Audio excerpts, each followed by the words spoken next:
Well, good morning. You're welcome to all say good morning to all at the same time. It will wake us up. Oh, hello, Morning. Good everybody. morning. Good Hi. morning. Good morning. Morning. Morning. Morning. I really love that we got to hear each other's voices before we even began this morning.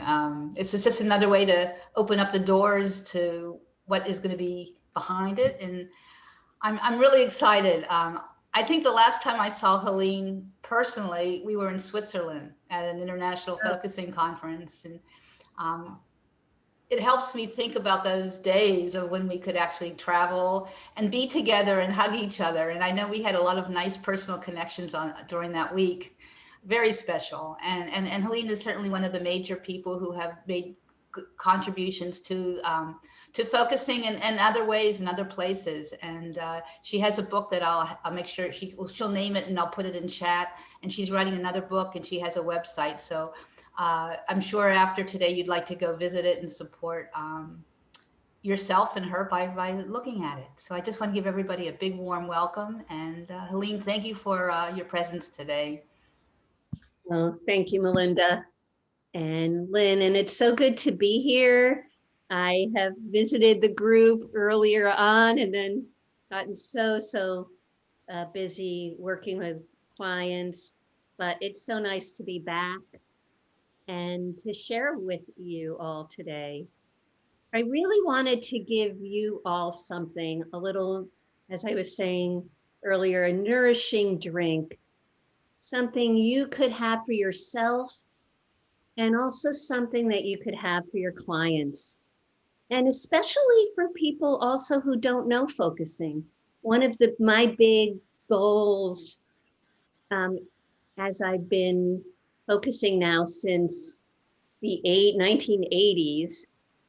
Hard to believe it's been that long, but it has. And as I've been a focuser and coordinator and a trainer of focusing oriented therapists, but one thing that has always been near and dear to me is to bring people in who don't know focusing and might not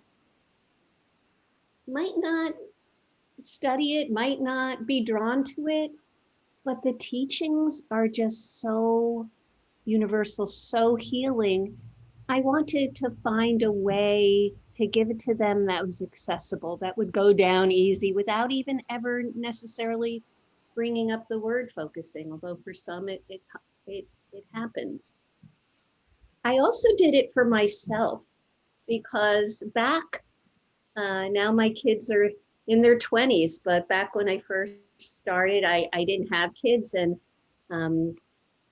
myself and my husband, Larry, who's here today, Larry Ledich, my partner of forever, of many lifetimes, I think. We used to spend what we'd call these psycho-spiritual weekends. We had these long times of focusing. We would get into metaphysical discussions. We would just like have these long weekends, but then with kids, that was no longer possible. And I needed to, I think I had this joke that I did more focusing sessions before my kids were born than for the next 10 years of life.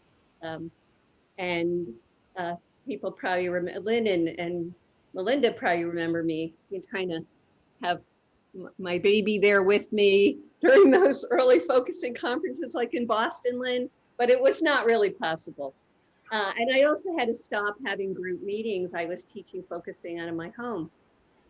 So I needed to develop a way that I could have it for myself in just even a few minutes. And also then this got extended to my clients. And in the book I wrote, which is called I Know I'm in There Somewhere, A Woman's Guide to Finding Her Inner Voice and Living a Life of Authenticity, also for men. This book was also a way of bringing these kinds of teachings and focusing and the focusing attitude and compassion and different pathways to finding your way back to yourself in the midst of your daily life, making that accessible with stories and with almost like a support group in some ways, so that people didn't feel so alone. One of the things I love from Diana Foch's work, AEDP, is the undoing of aloneness. And that's another thing that I want to do in my work, and I know all of you do, where sometimes that's why sometimes I have eyes open, focusing or eyes open work with a practice that I'm going to share with you today called the ABCs: acknowledging, being with, and compassion. Thank you, Melinda, putting the book there.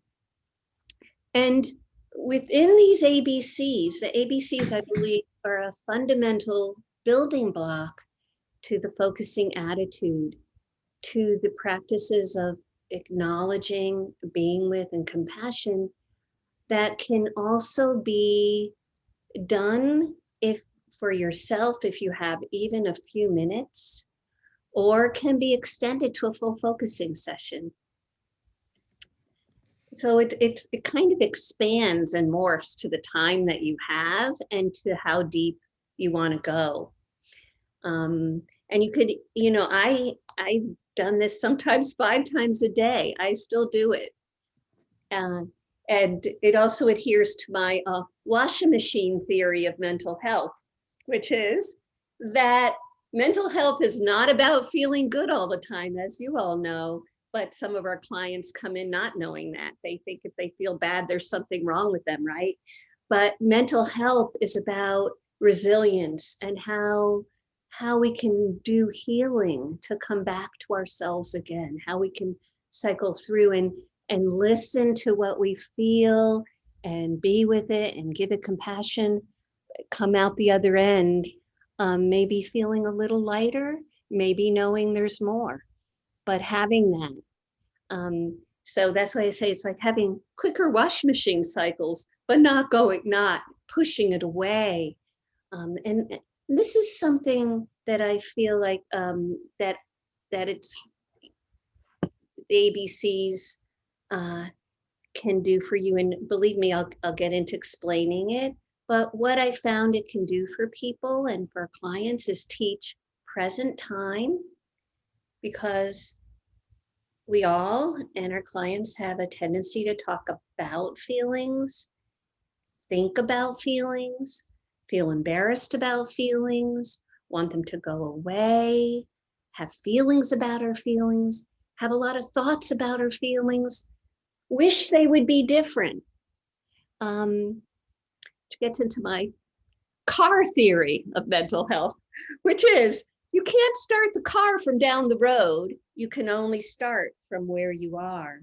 You need to start your car from where you are. You need to start to have acceptance, even if it's for a moment, of what you're feeling right now, in order to have that magic of transformation. So it teaches present time. It teaches having a relationship with your feelings, having a relationship with yourself, having a stronger relationship with yourself, having it start from within you rather than some expert outside of you who knows the answer. It teaches you to trust your own inner guidance, or even to be able to even know you have that. So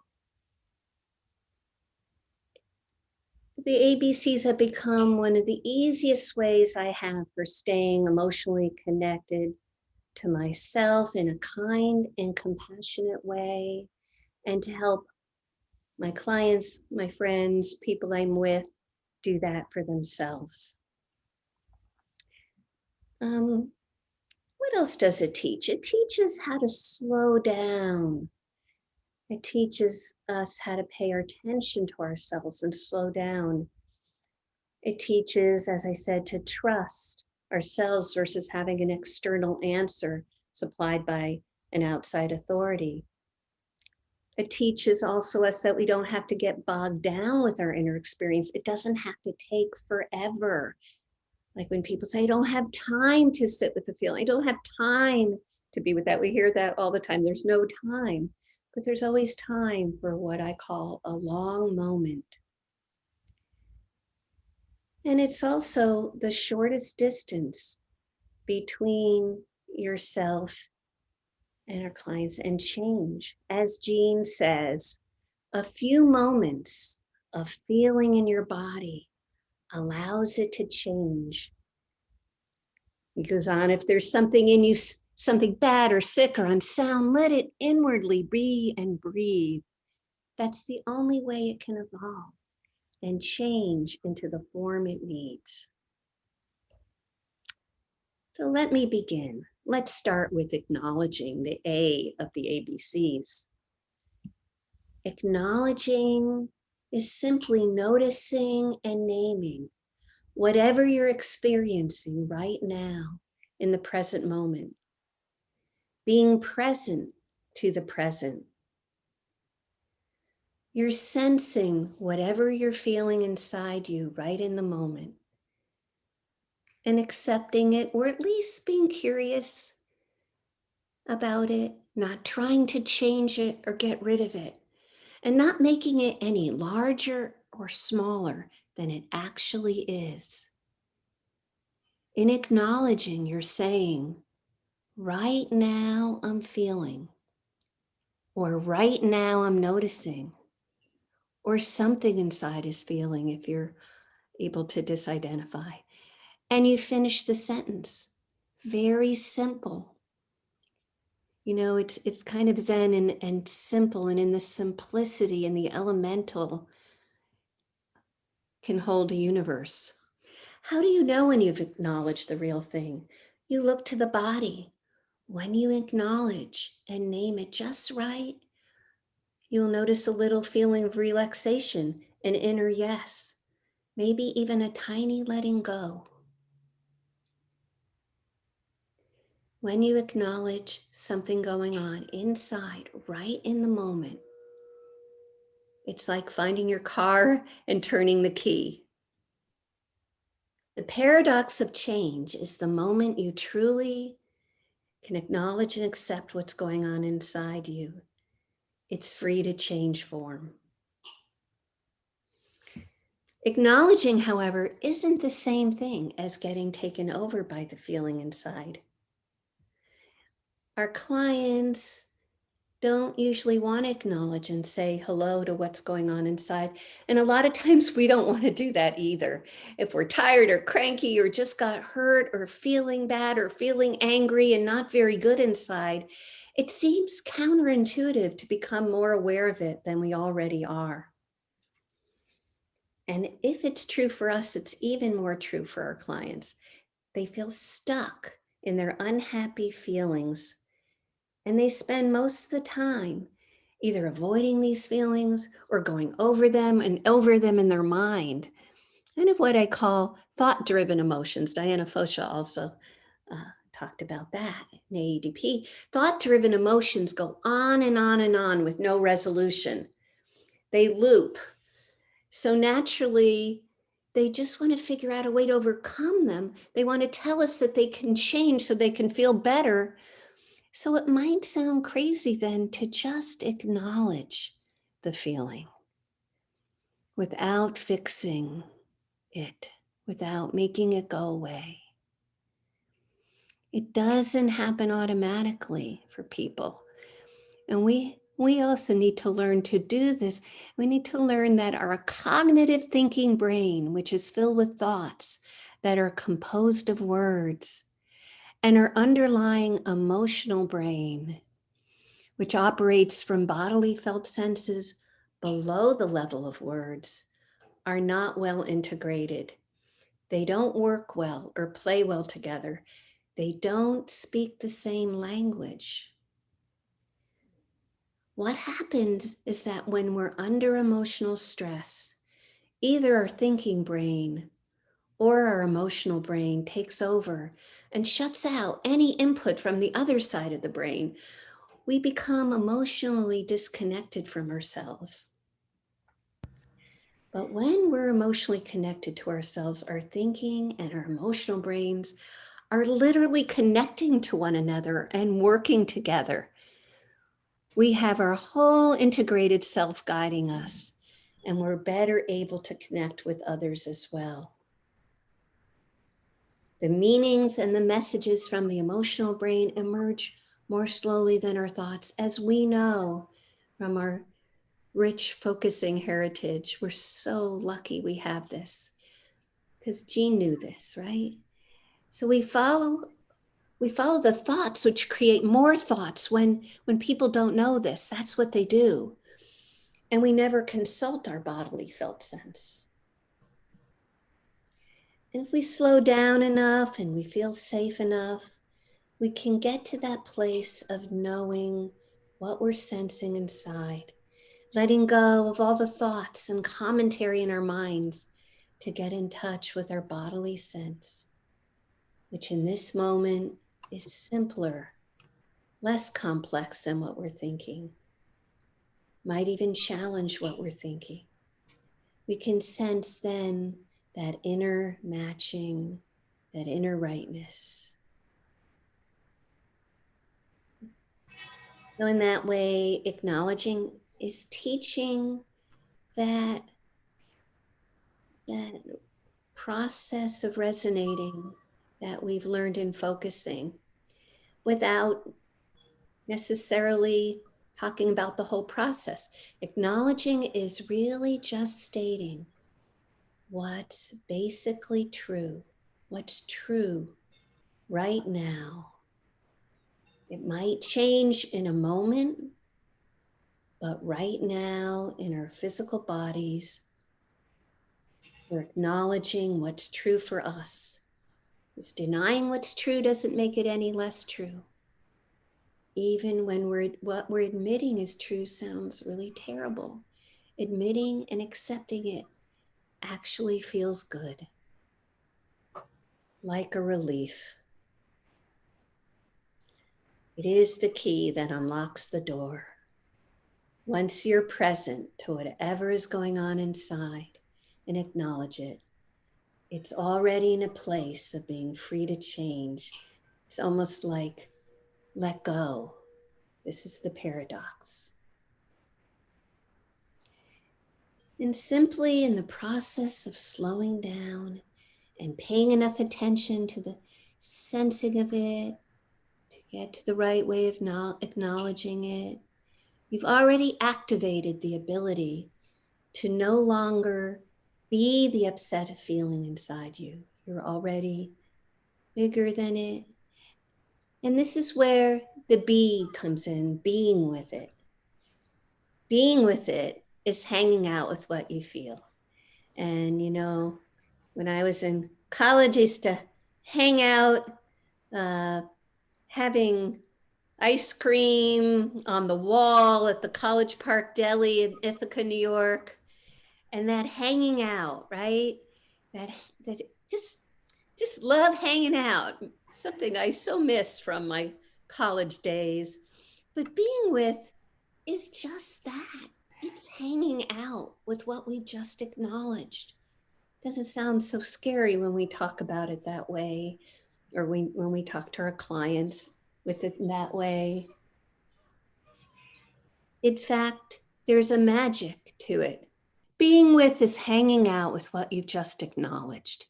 It's sort of like sitting down and inviting it over for a cup of coffee or tea.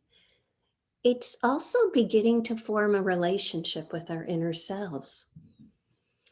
We all grow up, and so have our clients, with the idea that there are only two ways to relate to our feelings. Either we talk as if our feelings are all of us, we talk at them, or we tell them, you know, we own them fully, or we talk at them and we say, don't be that way. Stop being that way if you'd only go away.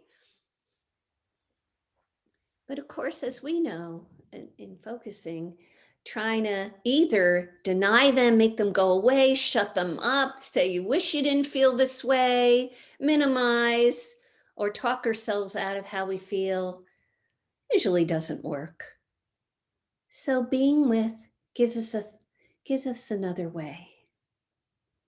Being with means taking a long moment to keep company, to hang out with something going on inside us, even very upset feelings.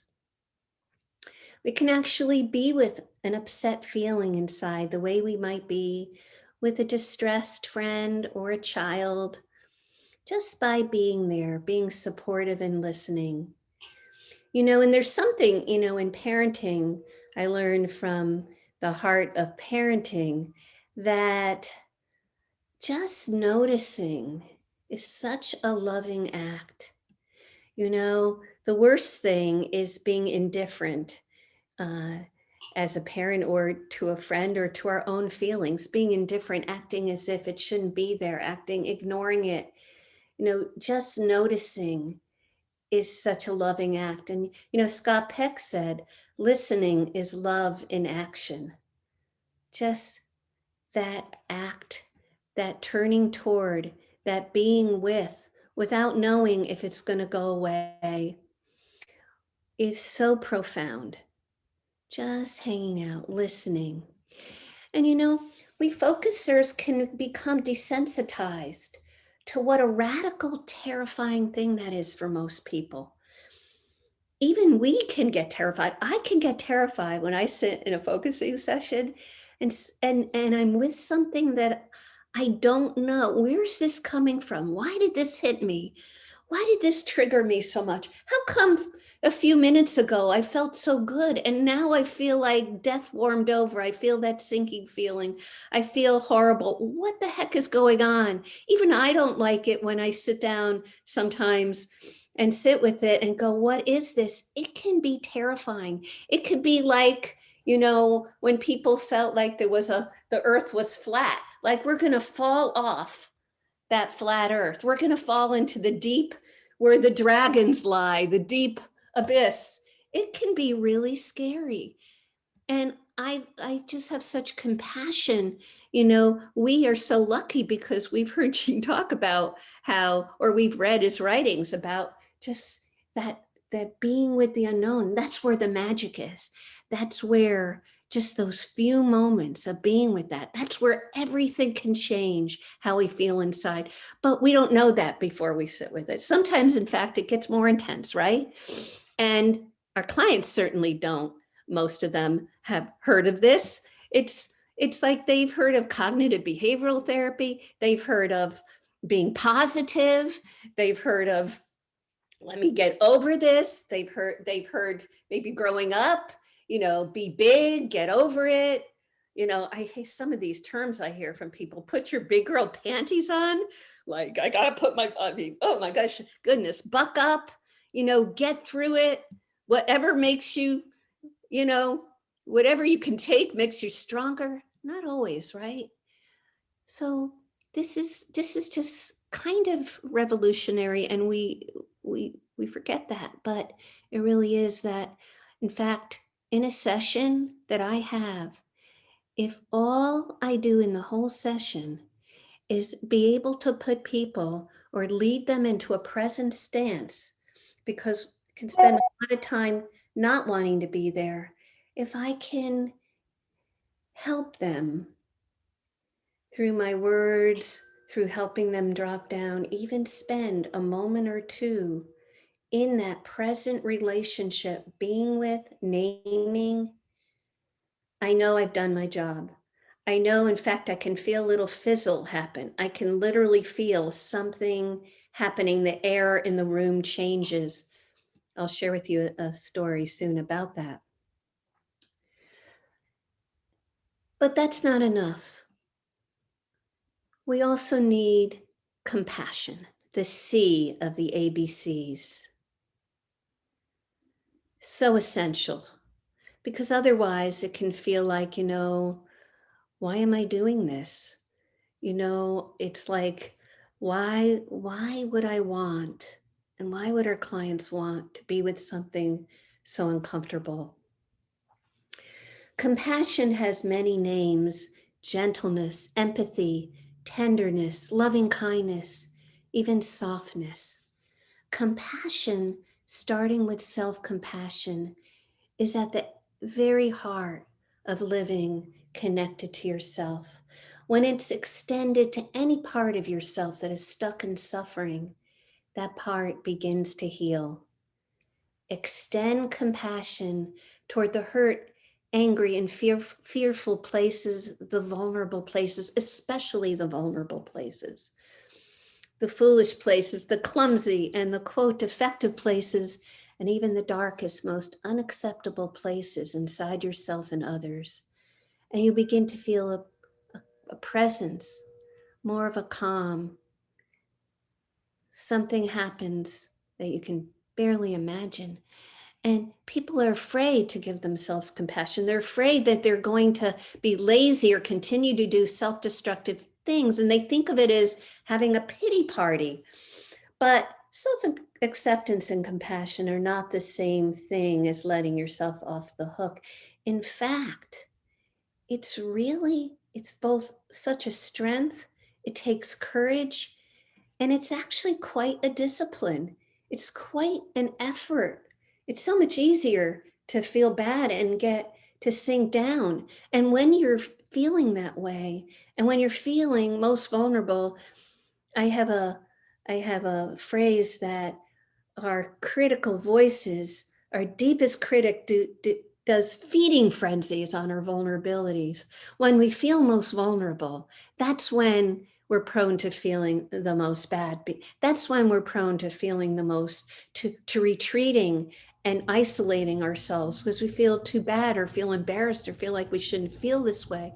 And that's when we need the most compassion. Giving direct empathy to whatever is inside you that's hurting or struggling. Compassion is that attitude, that stance. And it's like giving that little bit of effort. It's like turning that hand toward yourself or toward a person suffering, if it's someone sitting before you. It's knowing that thing has a good reason for being there. It's helped you survive and get to this place in your life. No part of you maliciously wants to sabotage you. It's trying to protect you. There's a life-preserving reason for being there. And at the moment it began, it did the best it possibly could, and it helped you survive. You may not know its story, and you may feel so much shame about it that it's hard to invite it to tell its story. And the shame freezes it from telling its story. And you may not know why, and you won't be able to find out until you approach it with compassion. And we get impatient with these feelings. We get impatient with the things that hold us back or the issues that recycle again and again. And I've learned this over and over in my life, the lesson of self-acceptance. And if I'm not feeling good, most likely I'm not being self-accepting. So I'm going to start the attunement soon, but I'd be very happy to hear questions, and then I also want to share with you just a little vignette of working on this with a client. If anybody has a question or a comment or. Do you give yourself a time frame for how long you do this for with yourself? Not a client, but do you say I'm going to do this practice for a half an hour? I don't. I even have done it, especially when I would drive more to my office at a red light, that fast. So what's beautiful about it is I can cycle through it very fast, like acknowledging, being with, if I have time, it can actually almost be like a focusing alone and be a half hour, but it could be a few minutes, it could be a moment, especially as, it's like, I think we have neural pathways that develop when we do a practice. What I love about this is sometimes there is no focusing partner available. I mean, I'm fortunate that I have two now, but it wasn't always true at all. And I do it often in the morning. I use my own app, or if I don't want to lead myself through it, I use my own voice. I do it while I'm walking sometimes. So there really is no time frame.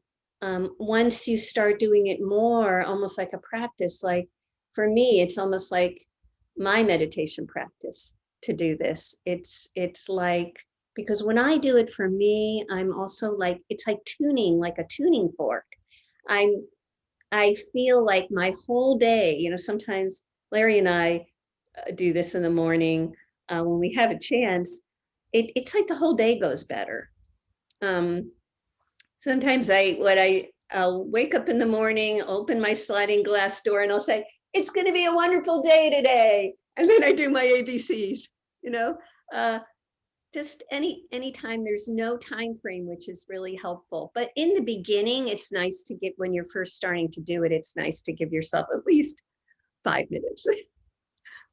That was such a beautiful, clear presentation. And I've been a massage therapist for 30 plus years. And so I've had the really unique perspective of having my hands on people's bodies when they're coming in with some physical constraint that they're paying me good money to help relax.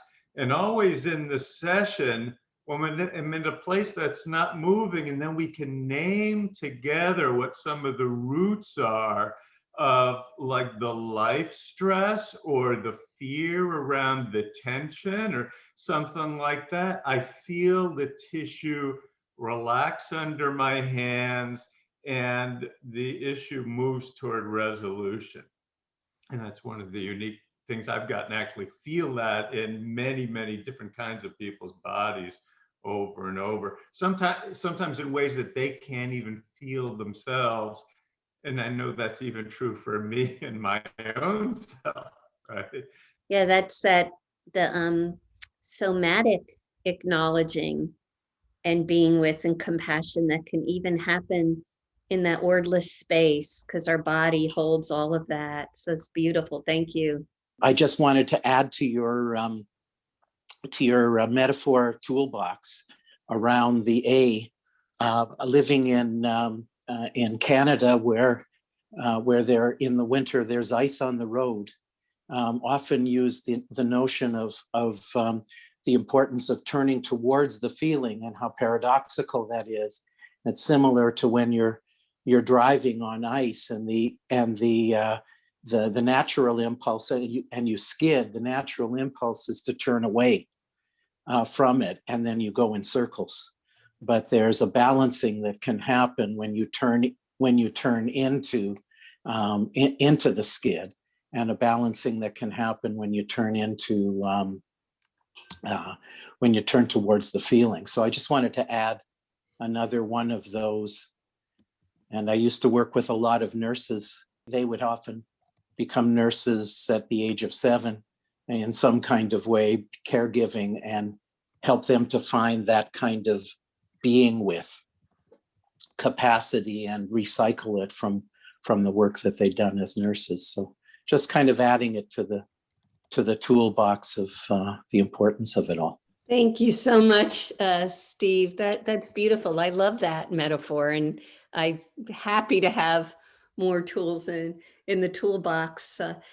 They really help to illustrate that, and that's a beautiful thing, because it's so scary to go toward the feeling or to feel like you're gonna go out of control toward it. That's one of the hardest things, and yeah, it's so that's a wonderful one. Thank you.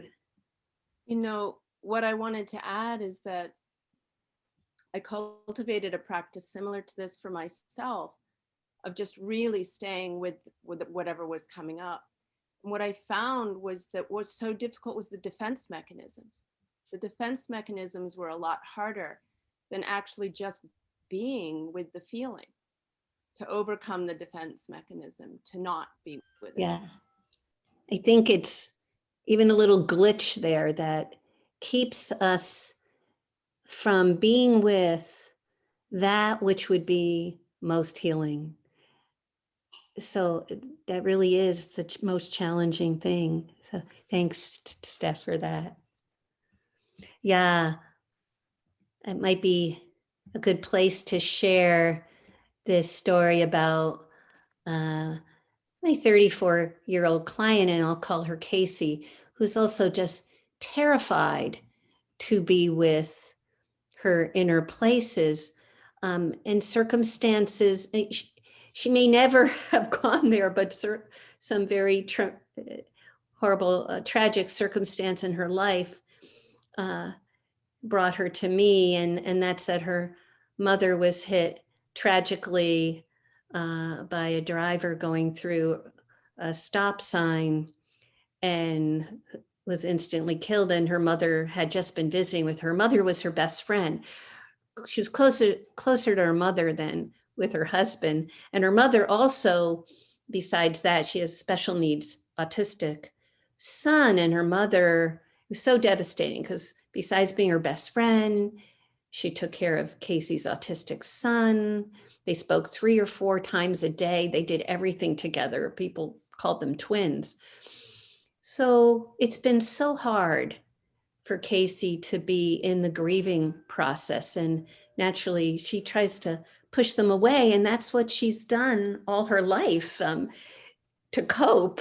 And she's incredibly speedy.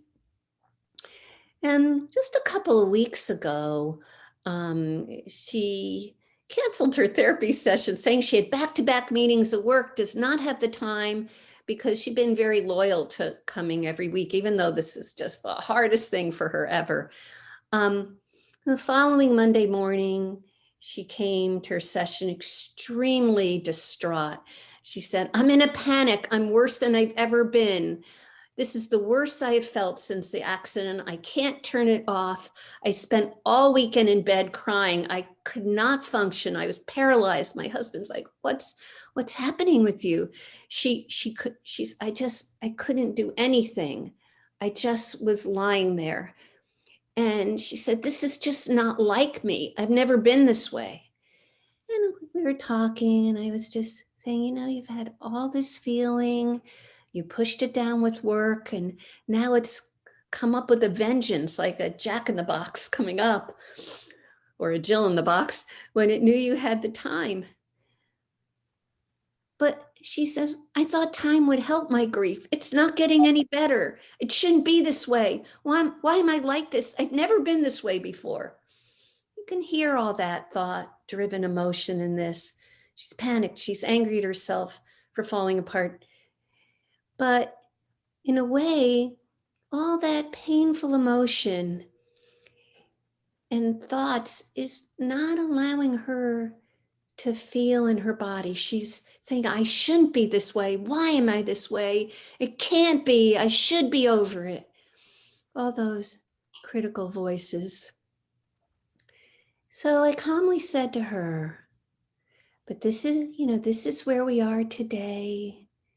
And, gave her my car metaphor, also my weather metaphor, that we can't change the weather. It does change, but we can't deny what it is outside. So, but it is a state. It changes like the weather, but the only way to move forward is to be where we are. I could see her stop for a moment. She took a big, deep breath. "Yeah, this is where I am today. I am mass anxiety, thinking something's going to happen, a car accident. That's what I always think. It's going to be a car accident. There's going to be a car accident." It really comes down to that. That's the root of it. That is 110% of the way I operate today. It's not a feeling I'm used to, this constant anxiety, mixed with this super emotion and depression of missing my mom. It's a very weird territory to be in. I don't know how to navigate this territory because I've never had to. That's what I told my husband. I just don't understand my body today, right? Never has mentioned the word body. "We don't understand your body because your mind is not listening to your body," I replied. "They're not talking to each other. They're speaking different languages. You have all these thoughts going on in your head 1,000,000 miles an hour, but the body speaks so much slower than the mind.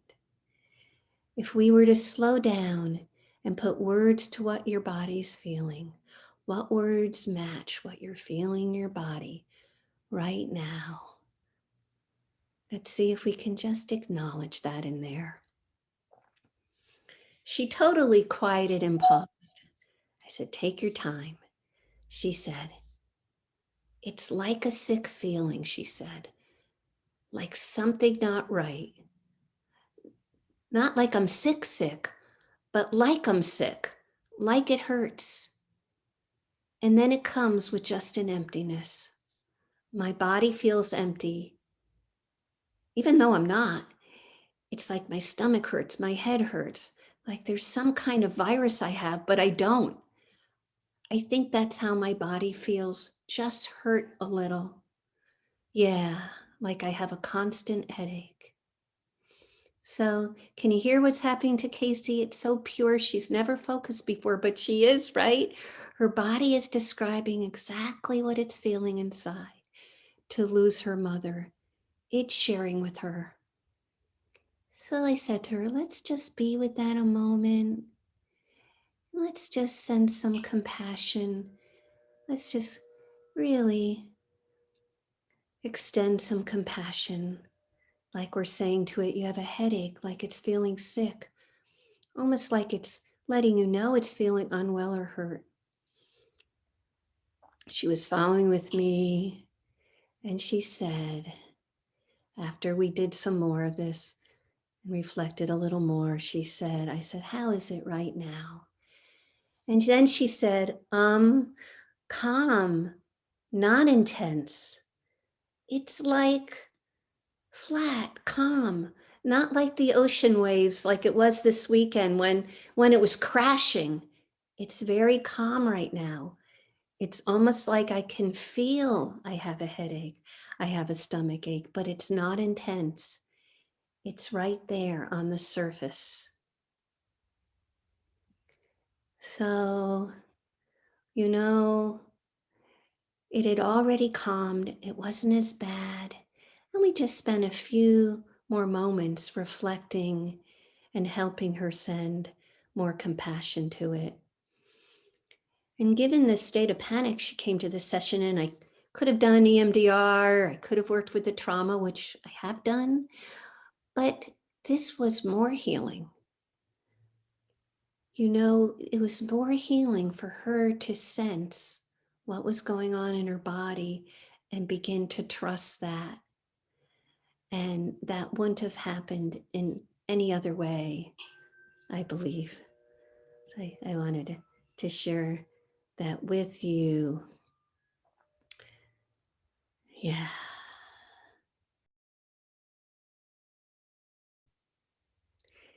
I'm going to lead you now through an entombment so you can experience this yourself.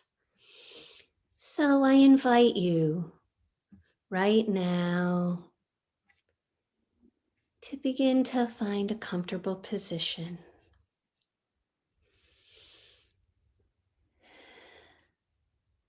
Just sensing yourself, letting go of the past and the future, and bringing yourself to this moment in time and space. Almost like we're taking our place. You're taking your seat just for you to nourish yourself with some noticing. So for the A of compassion, see if right now, as you are with your body, you can begin to name exactly what's going on inside you without fixing or changing. Right now, I'm noticing. Right now, I'm sensing.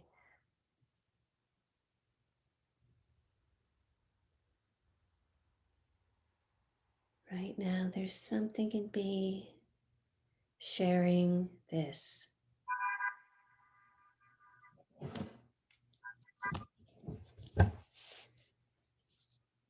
And naming it exactly as it is, as simply as you can.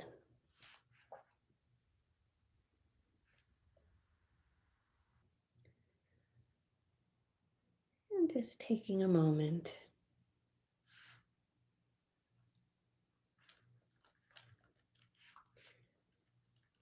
And now for the B of being with.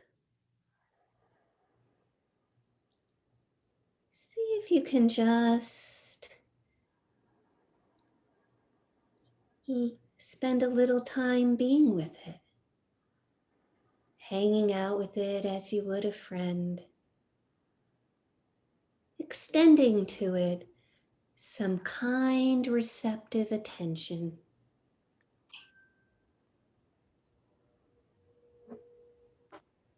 Like you're welcoming it, inviting it over for a cup of tea exactly as it is. Just hanging out.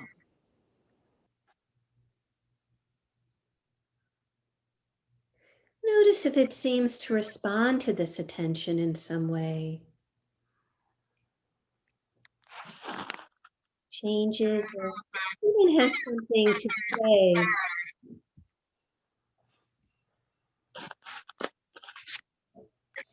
Let it speak to you if it wants.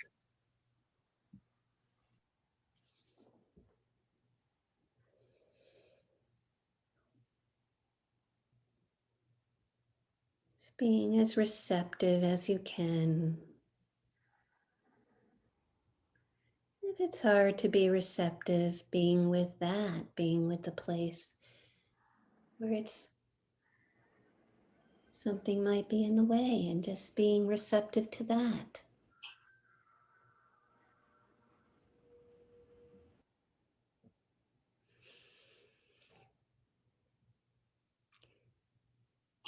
And now for the C of compassion.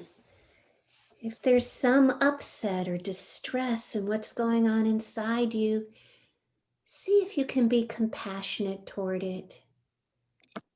Let it know that you hear it, that you hear how it feels, how it is for it, rather than what you think about it. And that it must have a very good reason for feeling or being the way it is. And sense and see if you can notice how your inner places respond to the compassionate way you're treating them.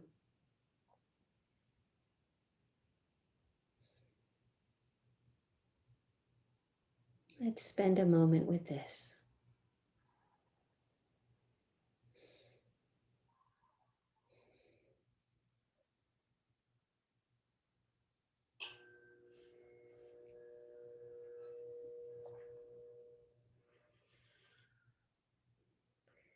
When this feels complete, thank your inner places for whatever messages or senses they sent, whatever gifts they brought you, and thank yourself for giving yourself the gift of your presence. And slowly open your eyes. Thank you. Thank you so much, Helene. Anybody have something they'd like to share about their experience or whatever is there for you? I really thought that you had gift wrapped the talk in such a wonderful way that made it clear, portable, on point. I mean, it really was very succinct, and it was just a package. It was a gift, and I really, really thank you. We had a wonderful group. I had a visual response to the attunement, and I think I've talked before about being visual, but I saw a rectangle, and in this rectangle, the outer edge, the outer border was a deep, deep purple. Then the inner edge was a wonderful pink, like a rich pink, not a bubblegum, but like a really deep pink. And then the middle was a solid, like a navy color. So there was like a box within a box within a box. And I think it's how I experienced, my own feelings about, seeing things in layers. But it was it was really great to be able to observe. I can see this, I can experience this, I can put it in some shape and some order. So it was a very rich moment in time. And I really was happy to have that opportunity to experience it. Thank you for your comments and the image, and can see that like a whole focusing almost, came from that. Yes. Something that I'm struck with comes out of the wonderful way that you presented things, Helene, and it's the softness rather than the hardness with which Americans approach most problem solving. And the phrase came to me just now, instead of brace yourself, it's embrace yourself. Love that. Beautiful. Instead of bracing yourself, embrace. I love that. And also it's such an inviting thing to help people drop in, because that's the hardest thing. And that's such a beautiful way of, it's almost like a caress, like an envelop yourself, embrace yourself. I love that. Thank you. See how wonderful things from 5 minutes of being with yourself. There are these jewels coming up. It's so beautiful. The ABC experience gave me a way of reflecting on how I was listening as my partners kind of revealed what was moving for them.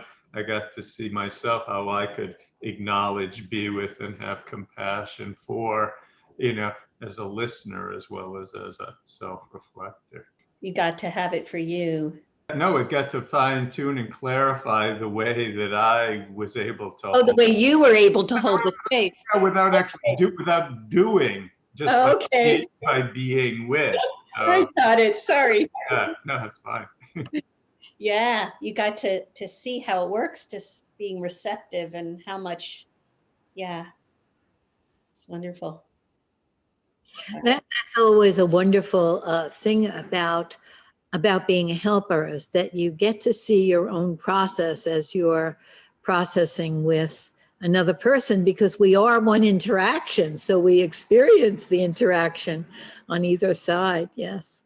Yes, I'm having back pain. And during the breakout room sharing, I said I cannot be compassionate to my back pain because it's so painful. And then I listened to the reflection, and I said, okay, I can be compassionate to the self, a part of myself that cannot be compassionate to my back pain. Wonderful. And then how did that feel? I feel it's like now it's more relaxed. It's still a little bit painful because a lot of time I will avoid certain position, then I can feel less painful. But now it's like, seems like it's more flexible. Oh, wonderful. Thank you. Thank you for sharing that there's something you can be compassionate to. Yes. That's a wonderful point that you're making too, Cecilia, about how if we can't acknowledge and be with and have compassion for one thing, we can for the next thing. And that that reminds me of what we were saying about defenses, that you can be compassionate to the defense if the defense is keeping you from being compassionate to the feeling. We can always back up and find the place that we can be with. And you were showing us that, Cecilia. Defense just doesn't want you to be in pain, right? So we don't want to be mad at it. Yeah.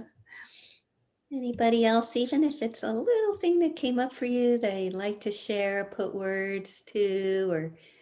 Yes, I'd say that for me, and I was so fortunate to have you in my breakout group, Helena. I was sharing in that group how when I went inside and I hit a blank wall, normally I would have been annoyed with myself. But through this method, I was able to, quote unquote, hang out with a warm awareness.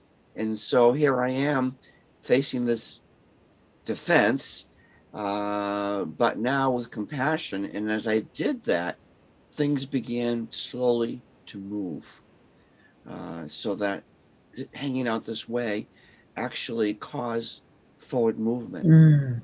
Thank you, Bob. The compassion is such an important part of the process.